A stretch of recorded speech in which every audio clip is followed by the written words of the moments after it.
Part 1. The Road to War. In Chapter 1, Suri, struggling with grief and guilt over the destruction she caused after losing a friend, starts her day in sorrow. Her sadness briefly lifts when she hears Bryn calling with news. Arian, who had been near death, has woken up. Suri rushes to Arian's side, joining Bryn and Padera, who's caring for her. Although weak, Arian manages to reassure Suri, confirming that her efforts were successful. Overwhelmed, Suri tearfully embraces her friend, realizing she has truly saved her. Arian's recovery offers Suri a small light of hope amidst her lingering sorrow.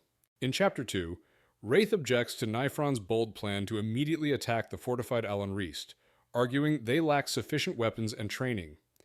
Nyphron insists it's vital to act quickly to prevent the Fane from consolidating his forces, promising a strategy that minimizes Rune involvement in the battle. While Persephone is hesitant, Nyphron's arguments about shelter and resources in Elan sway her. Just as Persephone considers Nyphron's plan, Bryn arrives with news that Arian has woken up, providing a potential boost to their strength and shifting the council's mood. In Chapter 3, Suri travels north with a group of villagers, reflecting on her outsider status and the weight of her recent choices. She cares for the still weak Arian, intending to return with her to the Hawthorn Glen instead of following Persephone to war. Despite Arian's insistence on joining the conflict, Suri hopes for a peaceful life. When Wraith joins her, they both consider abandoning the march to live in the Glen, yet realize their duty to the others. Sharing a moment of silent understanding, Suri finds comfort in Wraith's friendship, even as they both long for the peace they must leave behind. Part 2. Before the Bronze Gate. In Chapter 1, Persephone stands with Wraith and the Rulan chieftains on Misery Rock, overlooking the Durian plain as they prepare to face the Fhrey. Persephone reflects on her complex feelings for Wraith and the courage it takes to lead. Nyphron, confident in his strategy, leads a small group to confront the Fhrey at Elan, while Persephone's forces wait at a distance. However, as hidden Fhrey warriors appear, cutting off Nyphron's retreat, doubts arise about the plan's success. Persephone worries about her people's safety and the risks of her choices, sensing the precariousness of their situation. In Chapter 2, Nyphron and his Galantians arrive at the Granford Bridge, seeking entry to Elan. Sikar, the Rhys captain, warns Nyphron that they risk execution as exiles. Defying Petragar and the Fane's rule, Nyphron asserts his right to leadership and rallies the Instaria by highlighting the injustice they face. With Petragar trying and failing to command loyalty, Sikar and Elan ultimately recognize Nyphron as the rightful lord of the Rhys. Sikar's public support, paired with Nyphron's influence, turns the Instaria's allegiance, effectively securing Nyphron's claim and shifting power away from Petragar and the Fane. In Chapter 3, Persephone descends the trail as Tection and Grigor return from the fortress, eager for news. Moya asks if a fight or mystic intervention occurred, but Persephone and the others are unsure. Rejoining the gathered clansmen, Persephone confronts Tection, who confirms they are in. Tection gestures toward Elan, declaring it their new fortress, to Persephone's surprise. As the realization sinks in, Tection humorously points out that Persephone, without a battle, has effectively conquered Elan, solidifying her leadership and shifting the balance of power. Part 3. The Wrist. In Chapter 1, Persephone recalls past visits to Elan, where she stayed close to Reglan and observed Fhrey life cautiously. Now, with Nyphron in control of the fortress, he offers her a personal tour, introducing Persephone to the city's landmarks. She notes the contrast between her idealized dreams of the city and the flawed reality. As they explore, Persephone questions Nyphron's intentions, leading him to reveal his long-term plan. He proposes a strategic marriage to unite their peoples. Though surprised, Persephone acknowledges the potential strength of such an alliance, considering his offer as a partnership rather than romance. In Chapter 2, Malcolm points out his former home, sparking curiosity from Tesh and Wraith about why he would leave such comfort. Malcolm explains he once served in the fortress, but later escaped.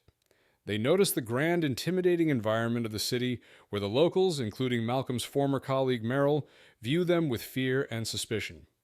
Merrill, enraged by their presence, accuses Malcolm of betrayal, revealing the deep cultural divide.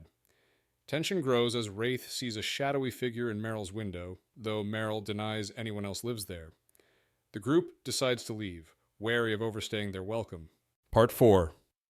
Council of the Keening. In Chapter 1, Persephone holds a critical meeting to unite the clans and address their future in Elan. Many want to return home, believing the battle is over, but Persephone explains that the real fight is yet to come, and they must prepare. She outlines a plan for rotating warriors to maintain food supplies and fortify their defenses. Persephone also introduces the Phrey's advanced signal system and Nyphron's offer to train the clans in new combat techniques. Although nervous, she gains support through her speech, which emphasizes unity and the need for readiness against the Fane's impending retaliation. Part 5. The Giant and the Hobgoblin. In Chapter 1, Mawandul observes his father, Fane Lothian, overseeing the aftermath of a rebellion. The Fane's new bodyguards, including the imposing Sile, accompany him while Imeli the curator updates him on the slow repairs. Mawandul feels overshadowed, especially as Sin, another guard, attracts attention for her role in the conflict. Later, Mawandul and Imeli reflect on his experiences and reputation after the rebellion, with Imeli advising him to value the respect he's gained. Their conversation provides Mawandul with new insight, helping him accept his accomplishments and move forward with renewed confidence. In Chapter 2, Mawandul interrupts a meeting between his father Vasek, Vidar, and Tirana, only to be knocked down by Sin's unexpected wind attack. His father reveals that the runes, led by Nyphron and Arian, have taken control of the fortress Alan Reist, and the Instaria have turned against them. The Fane orders the formation of new armies and the reinstatement of the Spider Corps. Mawandul expresses a desire to go to war, but is instead enrolled in the Academy of the Art. His father reveals that the art was invented by their family and that Peridian, the founder, was Mawandul's brother. Part 6. Second Best. In Chapter 1, Wraith waits outside the Kype, hoping to speak with Persephone. Despite the guards' repeated questioning and refusals, Wraith insists on seeing her, but the door remains closed. As he reflects on his isolation in Alan Reist and his unease with Malcolm's return, Wraith remains determined to reach Persephone. He surveys the Kype's fortified structure, realizing that despite his persistence over months, he's never been able to get past the door. His request for a simple social visit is rejected, leaving Wraith frustrated but resolute in his quest to see Persephone. In Chapter 2, Wraith watches as trainees practice combat with sticks and swords, observing improvements in their skills. He discusses his frustration over his inability to see Persephone, suspecting Nyphron is deliberately keeping them apart. Wraith reflects on his strained relationship with her despite their past closeness. Meanwhile, Tesh continues to impress in combat training, facing off with the skilled Sebek in a brutal match. Tesh holds his own against Sebek, earning the admiration of the other trainees.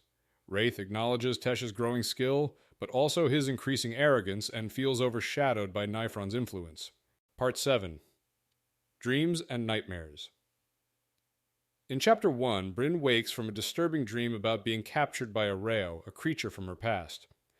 Disoriented, she finds comfort in her home on Leonette Street. Struggling with lingering fear, she decides to write, focusing on translating ancient texts and documenting recent events. As she prepares to continue her work, Bryn overhears voices outside her window, discussing a mysterious agreement and a looming threat. The conversation is unsettling, with one voice revealing a plan to kill once the time is right. Bryn, shaken, watches the shadows disappear, sensing danger closing in. In Chapter 2, Bryn reflects on her adopted home in Dahl Rhen, a district of abandoned Fhrey houses now inhabited by the survivors of Dahl Rhen. As she inspects a flower bed outside her window, she encounters a young man named Tesh, who is looking for Roan to be fitted for armor. Their conversation becomes awkward when Bryn reveals she was searching for footprints. Suspecting something unnatural was lurking nearby, she admits she heard voices that sounded like Reo, creatures from her past. Tesh listens, but remains skeptical. They part ways, but Tesh later returns to show Bryn footprints with three-toed claws. Part 8. The Tetlin Witch. In Chapter 1, Gifford observes Roan as she tirelessly works to perfect her sword-making, struggling with failures despite the help of dwarfs and Bryn's translations. Roan's obsession with finding the right formula for metallurgy consumes her, and she rejects the methods that don't meet her standards.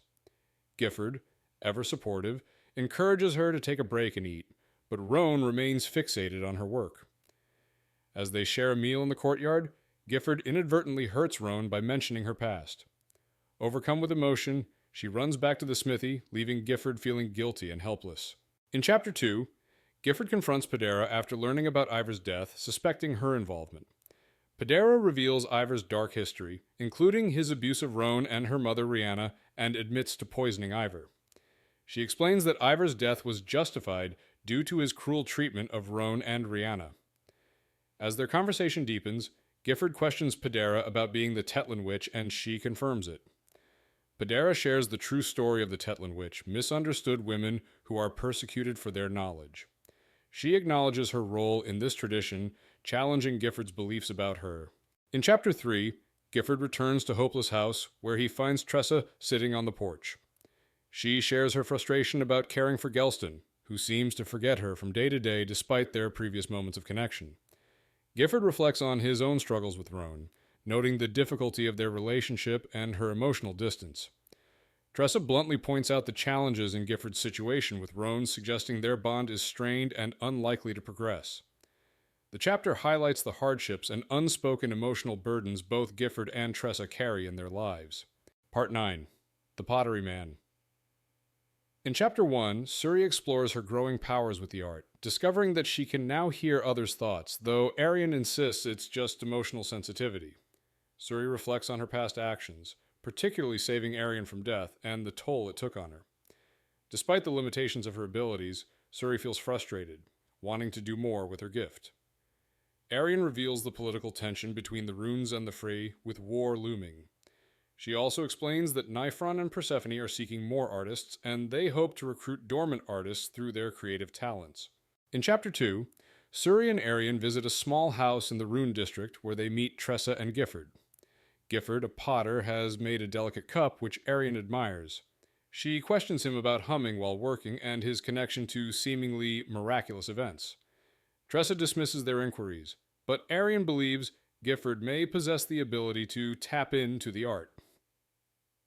After a brief attempt to demonstrate his potential, Gifford expresses surprise at causing Arian's hand to heat up. Arian explains that creative people, like Gifford, can tap into natural forces and may have access to the art. In Chapter 3, Suri and Arian discuss Gifford's potential to tap into the art. Arian believes that with encouragement, Gifford will unlock his abilities. They then discuss Suri's own connection to the art, with Arian suggesting that suffering can heighten sensitivity to the world, allowing one to hear its whispers. As they walk, they feel a sudden chill and recognize it as a disturbing sensation linked to the art. Arian senses a threat, and Suri feels a deep, ominous presence, suggesting that something dangerous may happen soon, possibly caused by an unknown force. Part 10. Lord of the Wrist. In Chapter 1, Persephone, the Koenig, struggles with the weight of leadership, facing constant criticism and impossible decisions. She denies Erdo, chieftain of Clan Erling, the request to send his people home for spring planting, despite his claims of starvation. Tensions rise as Nyphron dismisses Erdo's argument, and Persephone reflects on the delicate balance between compassion and authority. Later, two Fhrey prisoners, Petragar and Vertimus, demand release, but Persephone opts to let them go rather than execute them, despite Nyphron's harsh advice. Meanwhile, Moya trains a promising archer, Tesh, showing her skill and leadership in a different way. In Chapter 2, Persephone climbs to the top of the spy rock with Nyphron, enjoying the solitude that comes with the view. They discuss the approaching war, with Nyphron explaining his battle experience and the importance of disrupting enemy supplies. Persephone contemplates the marriage proposal Nyphron had made, realizing it is necessary but struggling with her feelings for Wraith. She reflects on their relationship and the complexities of duty versus personal desires. Despite Nyphron's logical approach, Persephone feels conflicted, still needing more time to make a decision about their future together. Meanwhile, death looms closer with the impending conflict. Part 11. Monsters in the Dark. In Chapter 1, Tesh trains with Sebek, the best warrior, who pushes him to his limits. Though Sebek's methods are brutal, Tesh continues to learn and improve, earning Sebek's respect and the nickname Tekalor. The other trainees, though impressed, avoid Sebek's harsh lessons. Despite Sebek's cruelty, Tesh remains determined to become the best fighter. Sicker, one of the Galantians, remarks on Tesh's potential, but Sebek dismisses the praise. Meanwhile, Tesh's attention shifts to Bryn, and he eagerly heads towards her, leaving the training behind. His relentless focus on his goal and his interactions with others define his character.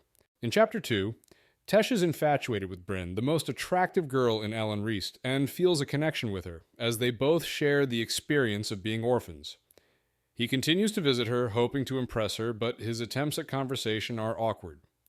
Bryn reveals she's the Keeper of Ways, responsible for preserving the history of the Rhulan clans, and shares her theories about the origins of gods and languages. They take a walk together to the Varenthenon, where Bryn shows Tesh an echoing platform. The chapter ends with Bryn taking him to explore secret passages beneath the building. In Chapter 3, Tesh and Bryn explore a hidden passageway beneath Elan Rhys, where Tesh reveals he hasn't received his armor yet. They discuss the Rao, a creature that has previously visited Bryn. The two find a secluded room where Tesh and Bryn share an intimate moment kissing for the first time. However, their connection is interrupted when Bryn notices a clawed, three-toed footprint on the floor, revealing the possible presence of a Rao. Tesh is left confused and concerned, realizing their peaceful moment has been shattered by the looming danger. Part 12. The Witness. In Chapter 1, Suri and Wraith explore the barren landscape outside the Rhys, discussing the lack of life in trees. Suri reflects on her growing understanding of the art, learning to see the world differently. Their walk brings them to a steep cliff, and while Suri contemplates swimming, Wraith warns her about the cold. They share a moment of connection, with Suri comparing Wraith to her sister. Suddenly, Suri is overwhelmed by a wave of sadness and anguish, sensing a future loss.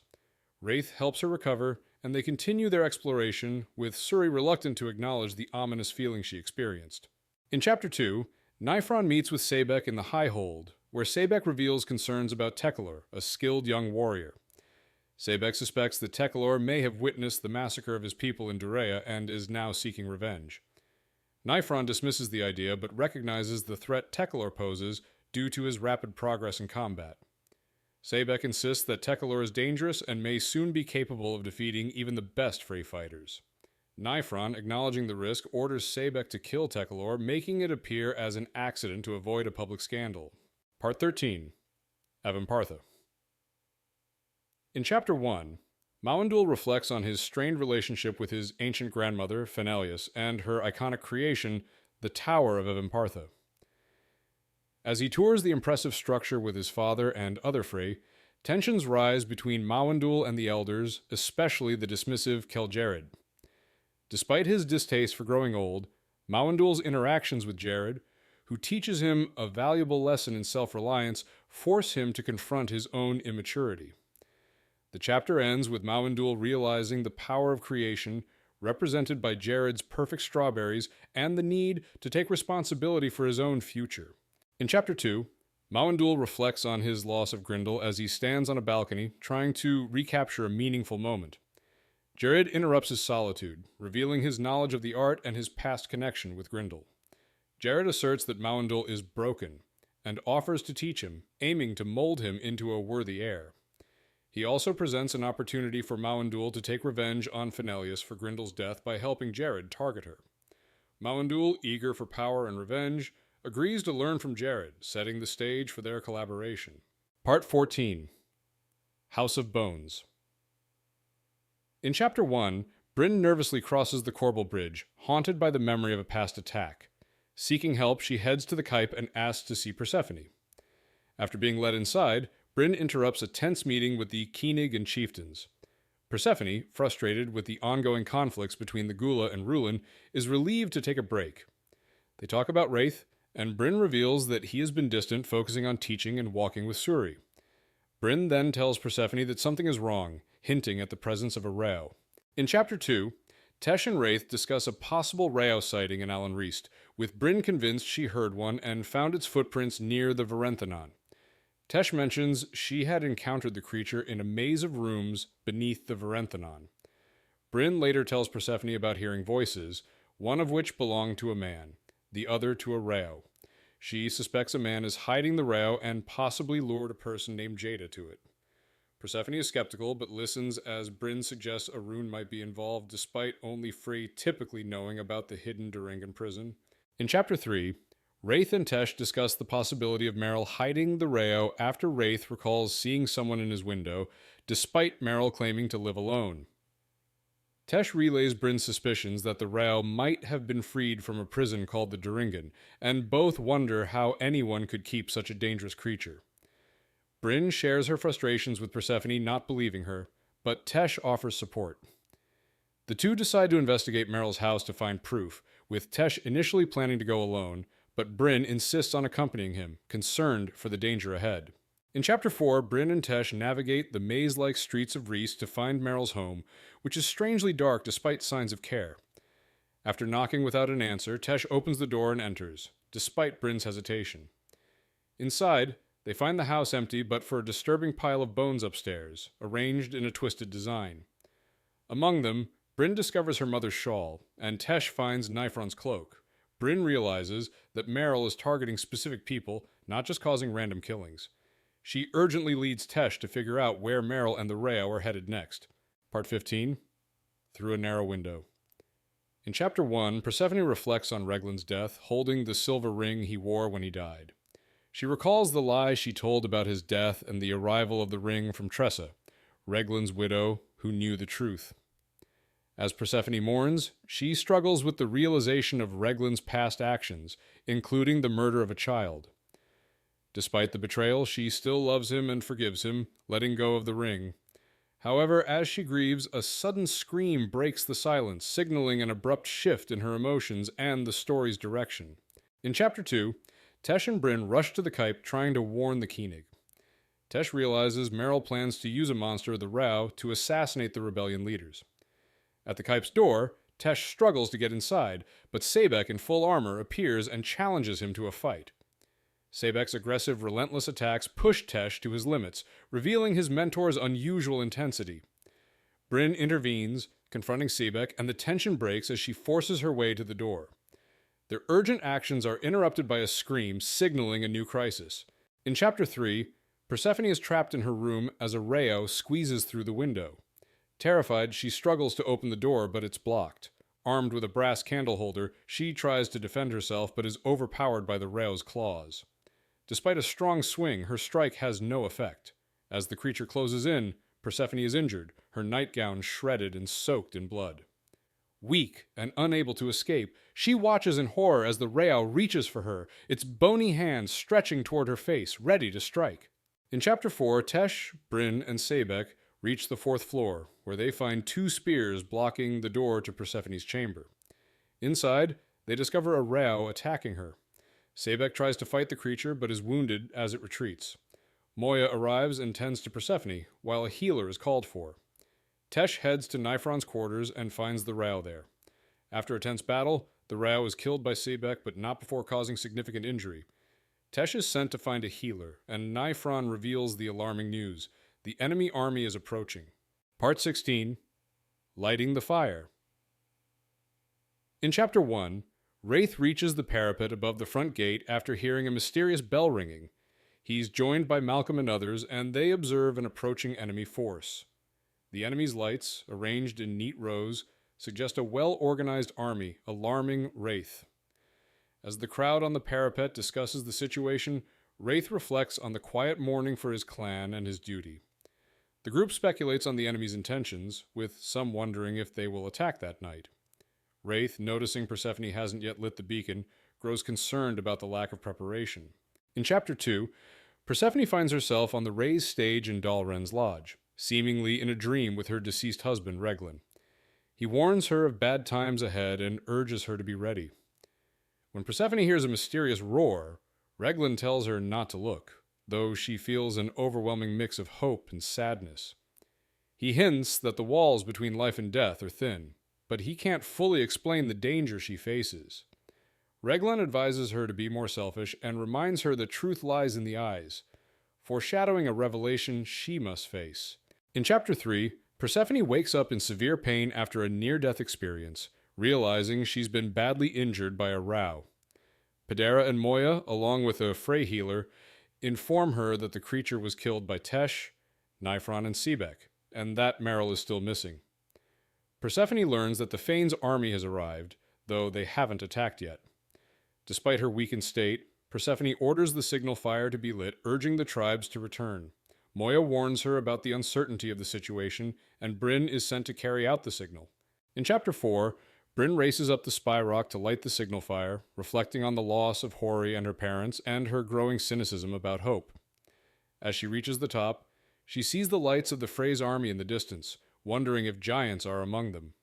She recalls her feelings for Tesh, unsure if their connection is genuine. At the top, she finds Hem on watch and, despite her exhaustion, orders him to light the signal fire, urging the tribes to return. The battle seems imminent, and Bryn is ready for what's to come. Part 17. The Signal. In Chapter 1, Mawandul and his father, Fane Lothian, observe the fire igniting atop the spy rock, signaling the presence of enemy forces. Lothian orders Casimir, leader of the Spider Corps, to extinguish the fire, a signal of impending action. Mawandul reflects on the exhausting journey and his growing powers, including his ability to communicate with Jared and access the power of Avampartha. As Casimir and his team of Miralith spiders work in perfect synchronization, Mawandul wonders about his own abilities and the significance of the signal, while his father remains focused on their next move. In Chapter 2, the top of the Spy Rock Tower explodes, sending Bryn into a panic. She narrowly survives as rubble rains down around her, and in fear, she flees down the stairs. Despite the chaos, she runs toward the Kype, but is stopped by Techin, a Fhrey, who calms her and prevents her from continuing. Exhausted and disoriented, Bryn collapses in his arms.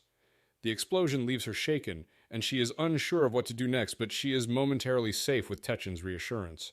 In Chapter 3, Persephone feels the explosion at the Spy Rock and learns from Nyphron that the Miralith have destroyed it to prevent signaling.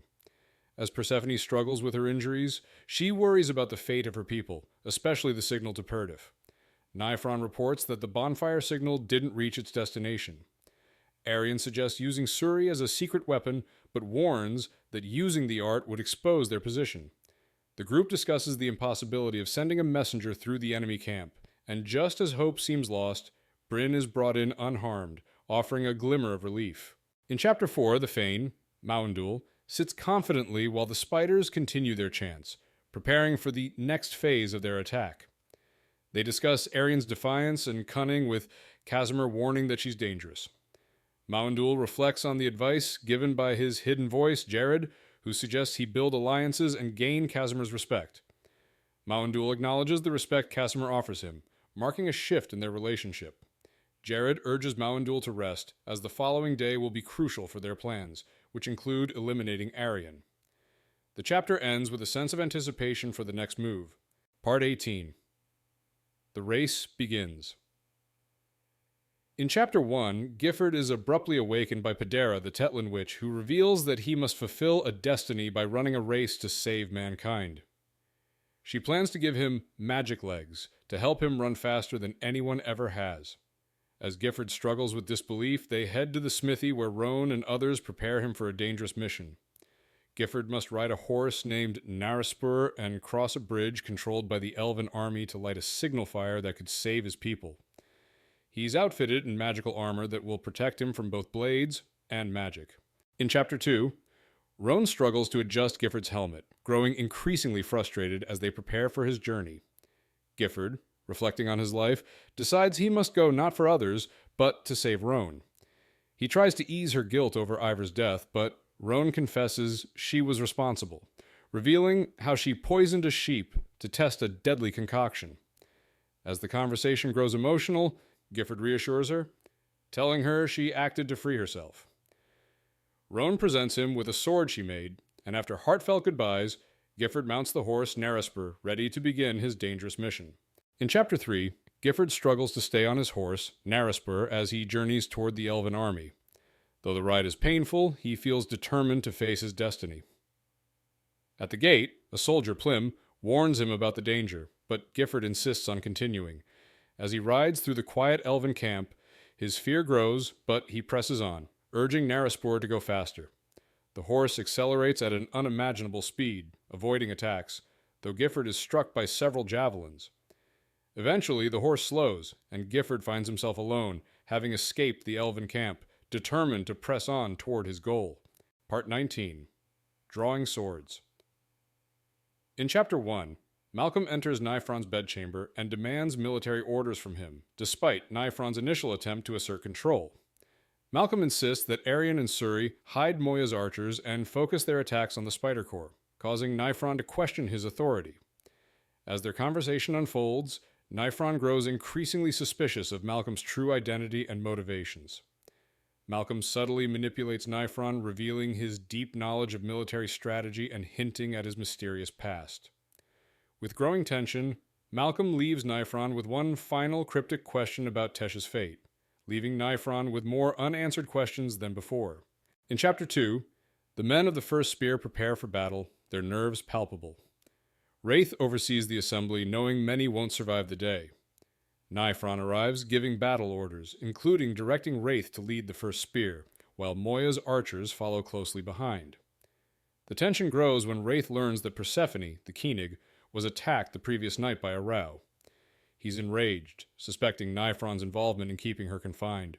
Wraith threatens Nyphron, determined to see Persephone after the battle, as doubts about their alliance and her safety intensify.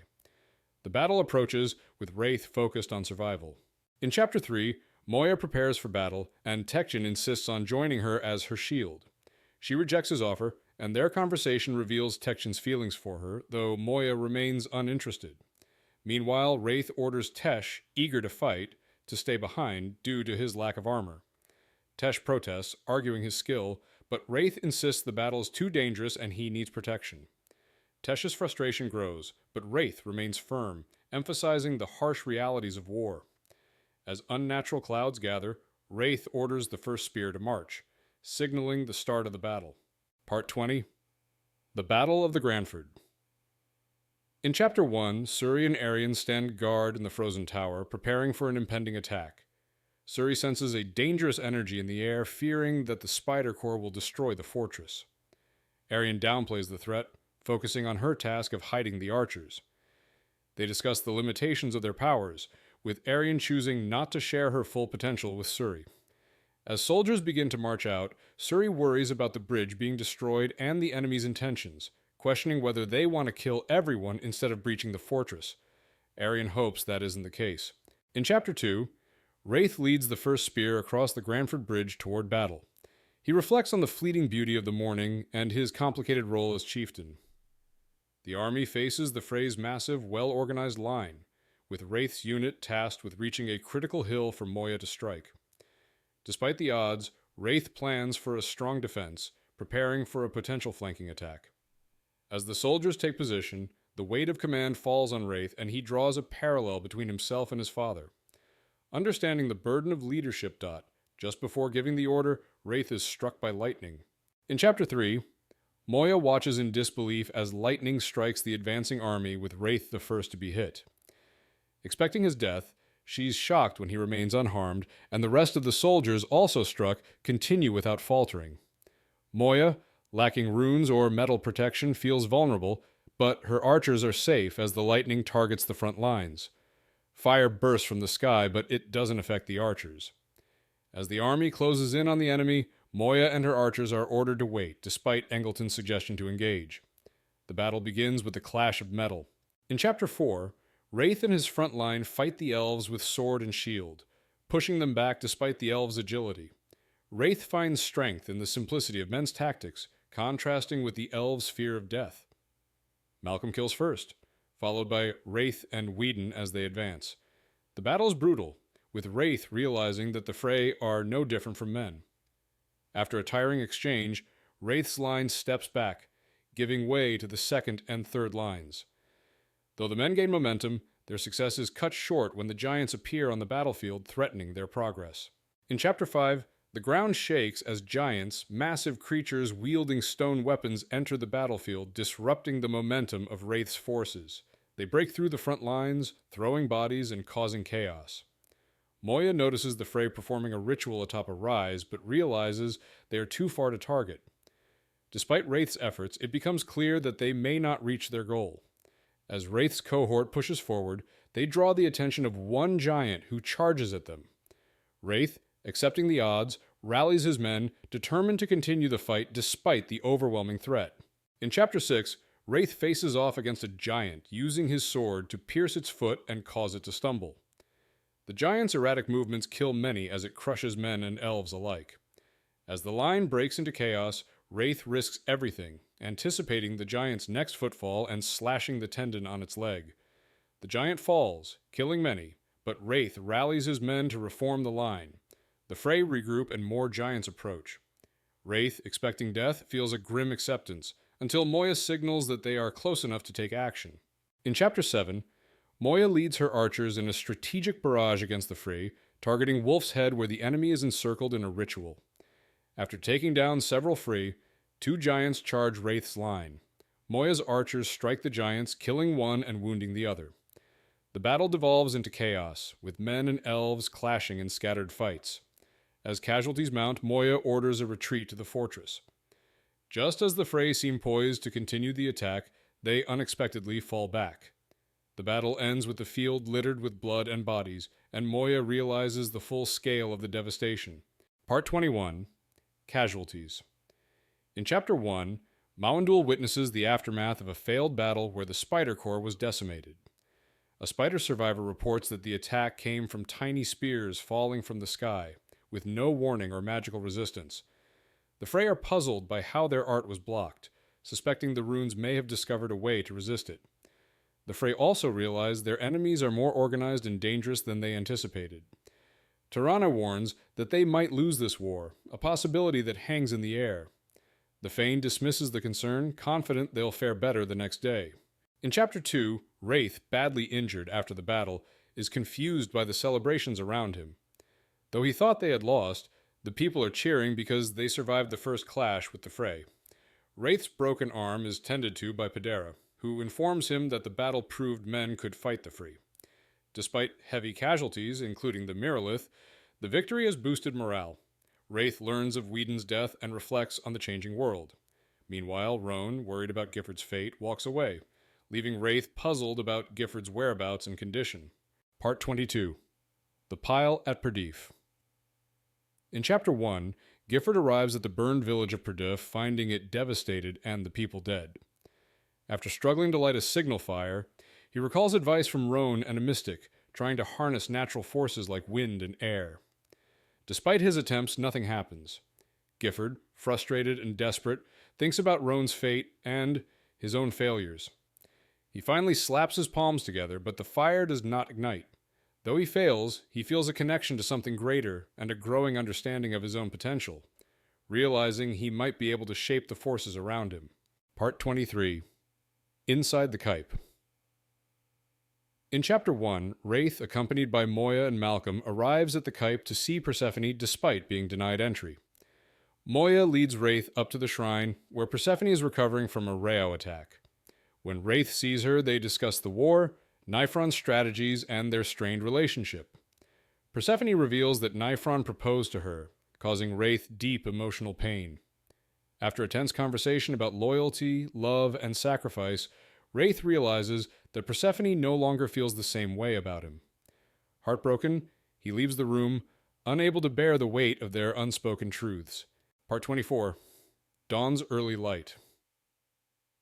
In Chapter 1, Mawandul wakes in his tent feeling cold and restless after a dream about Macareta. He grapples with his emotions and the mystery of her disappearance.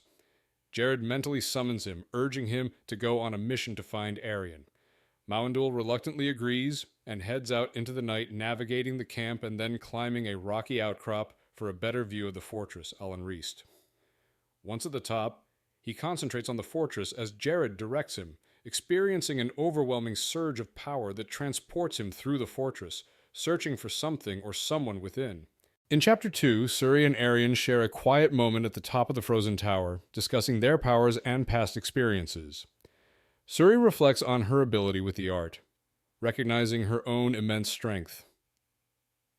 As Arian shares her thoughts on her past title, Swift of Mind, Suri sees it as a description of her wisdom rather than magical prowess. Suddenly, a powerful explosion rocks the tower, injuring Arian and leaving her motionless. Suri, frantic, attempts to reach Arian's spirit but finds only emptiness, realizing her friend has already been taken. The second day of battle begins as Suri is left devastated. In Chapter 3, Mawandul struggles to escape the explosion's aftermath, nearly injuring himself while racing down the cliffside path.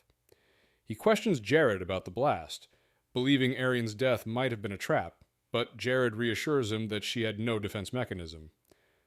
Mawandul recalls seeing the rune with Arian and suspects that she might have triggered the explosion. Jared dismisses it as impossible, but Mawandul insists the rune possesses the art, drawing a comparison to the power of Avampartha. Jared eventually confirms that Tirana's warnings about the rune's power were more accurate than anyone realized. Part 25. The Art of War. In Chapter 1, Roan works tirelessly in the smithy, a space that has become her sanctuary, though she is overwhelmed with grief and guilt after Ivor's death. She struggles with feelings of fear, self-blame, and the terror of losing Gifford. When a blast shakes the smithy, Roan rushes outside to see part of the frozen tower collapse. She's called by Padera to help after Arian and Suri are found inside, with Arian dead and Suri unresponsive. Roan helps carry them down, and as bells ring, she realizes Day 2 of the war has begun, intensifying her turmoil.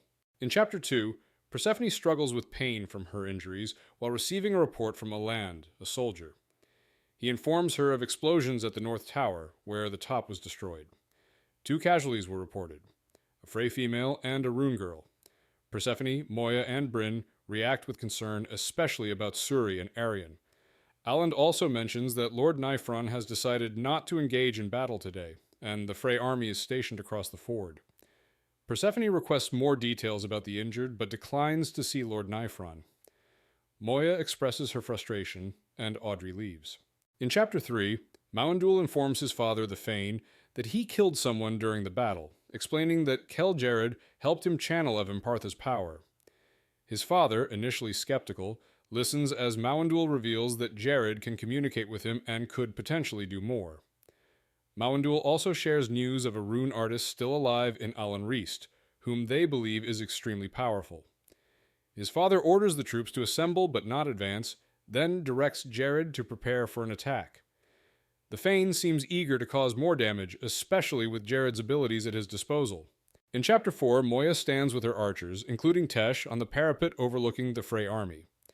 As they prepare for battle, Moya converses with Tesh, who reveals his hatred for the elves after they killed his family. Moya mentions her complicated relationship with Techin, a Fhrey, and tries to explain that not all elves are bad. Tesh's cold, ruthless demeanor unsettles her, reminding her of the row.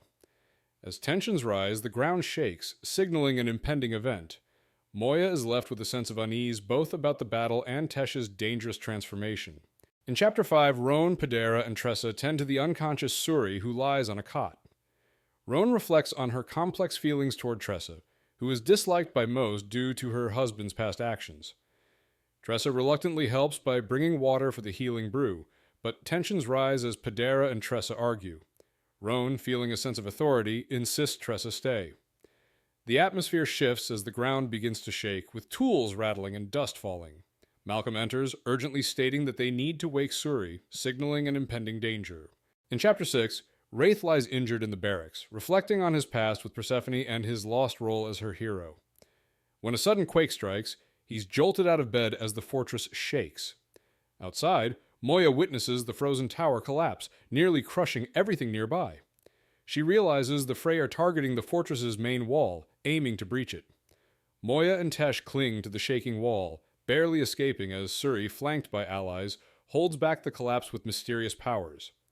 Moya and Tesh sprint to safety just as the wall finally succumbs and crashes down.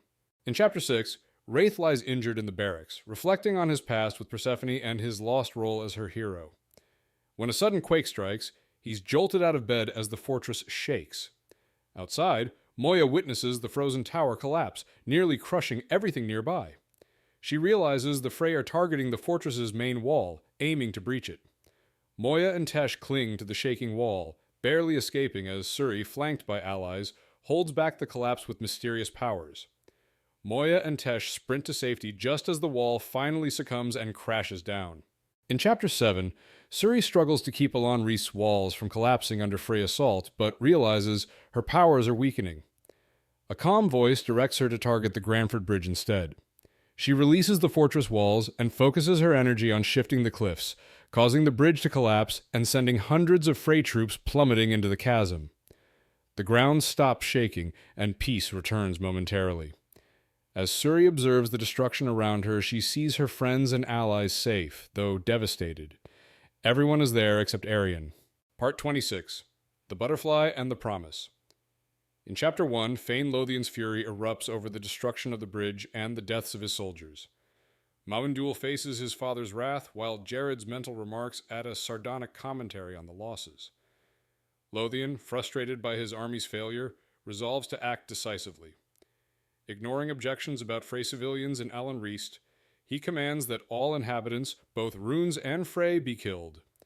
Lothian plans to deploy the 7 remaining Miralith to create temporary bridges during the night, allowing the shoddy forces to cross and execute his orders, intensifying the war's stakes and his uncompromising brutality.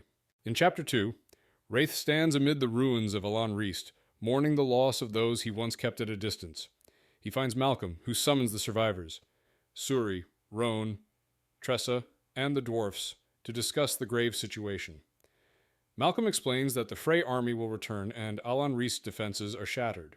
He proposes a desperate solution, for Suri to create another Gelarabrine, a powerful creature immune to Fhrey magic. However, the process requires a personal sacrifice, forcing Suri to confront painful memories. Despite her reluctance, Malcolm insists, hinting at a prophecy tied to Suri's destiny. In Chapter 3, Persephone and her allies face an impending attack, grappling with the consequences of their decisions and limitations. Trapped without escape, Persephone regrets past mistakes that left them vulnerable. Nyphron and Tection discuss last stand plans, though Moya urges them to consider retreat to avoid pointless sacrifice. Persephone insists that she, as Koenig, must stay to protect her people. As they prepare for battle, Nyphron confesses that his marriage proposal was purely strategic. Persephone, reflecting on love and duty, resolves to see Wraith, feeling the urgency to express her true feelings before the inevitable conflict arrives. Part 27. Malcolm. In Chapter 1, Roan expresses concern over the lack of a sword for Wraith, who needs one to bear his real name. They begin reforging Wraith's father's broken blade with donations of gold and silver from others, symbolizing their sacrifices.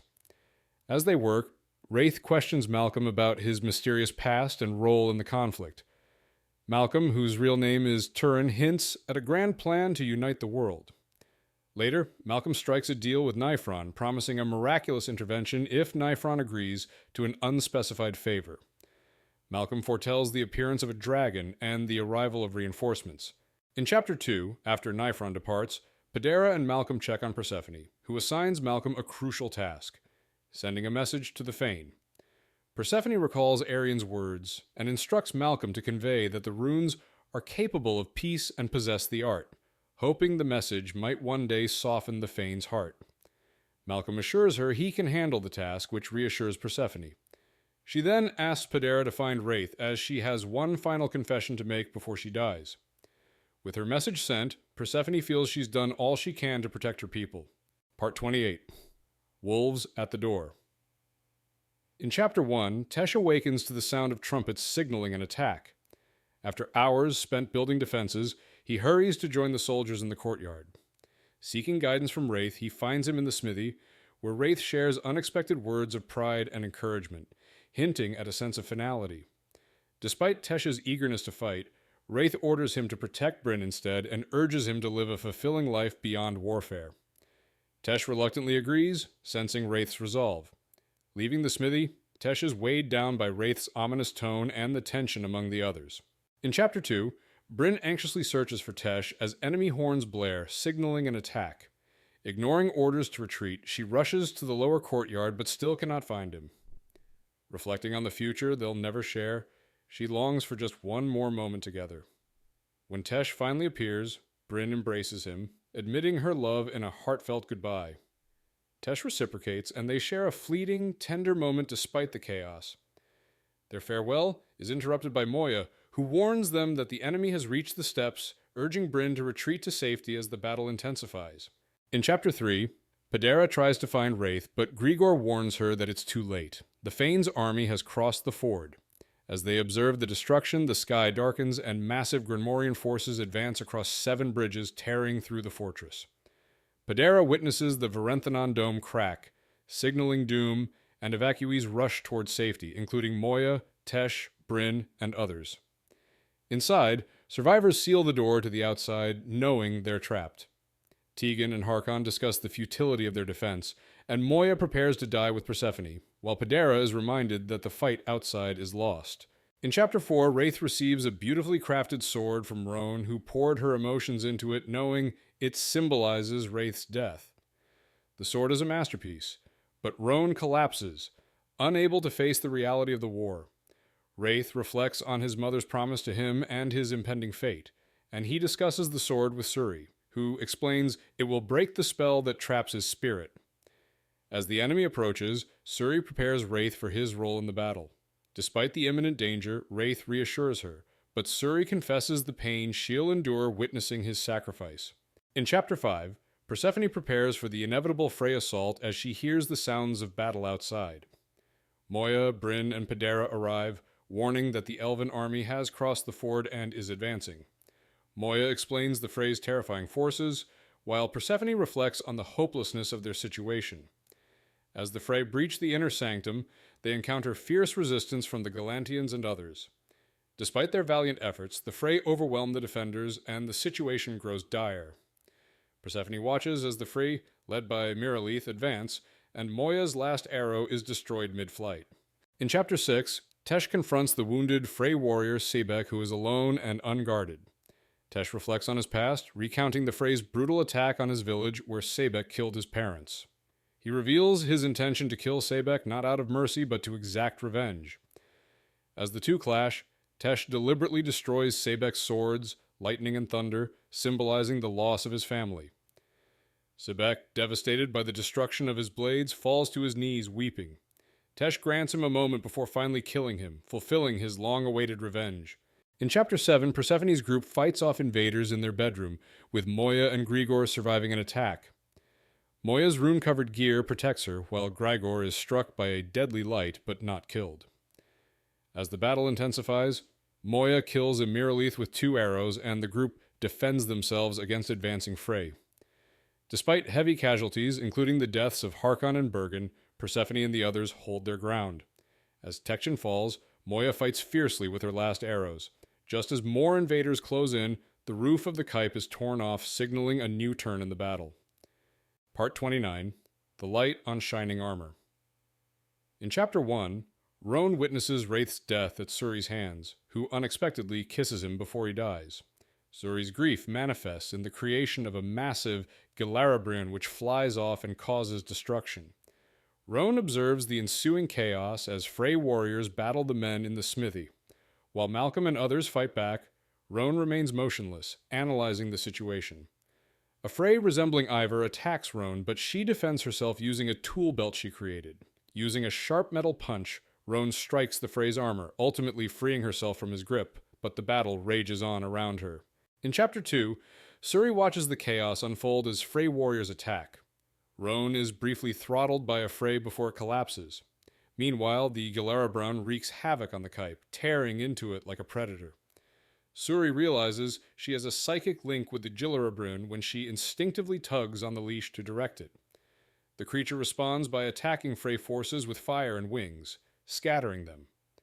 Suri, still in shock, prays internally for control over the situation, not wanting the creature to destroy everything. The battle rages as the fate of the fortress hangs in the balance. In Chapter 3, the Fane and Mawandul observe the destruction caused by a mysterious creature initially thought to be a dragon. The spiders, who had been monitoring the battle, reveal that it is not a creature of flesh, but a light. This light is killing their soldiers. Meanwhile, the Fane's army continues to struggle with the slow progress of their invasion.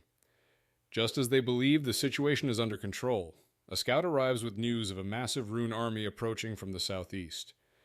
The runes are numerous, overwhelming, and chaotic, setting the stage for a new threat. In Chapter 4, Roan flees from the Gilarabrun, a massive, fire-breathing creature as it devastates the courtyard. After evading it, she attempts to escape the city, but is pursued by a Fhrey soldier.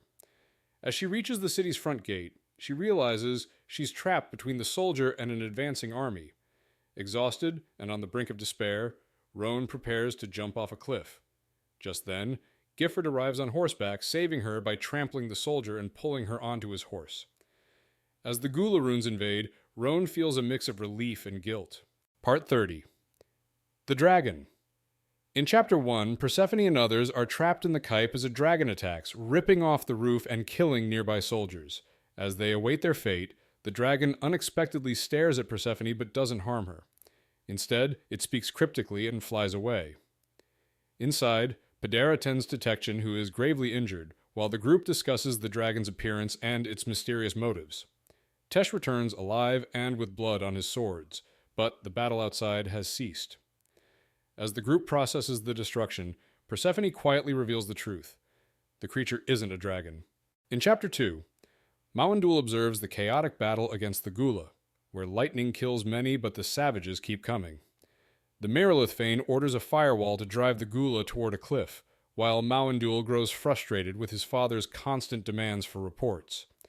As a dragon arrives, lightning proves ineffective against it, and the art cannot harm it. The Fane tries various strategies to deal with the dragon, including using wind and fire, but the creature proves resilient. Eventually, the Fane's forces are overwhelmed by the Gula, and it becomes clear that the battle is lost.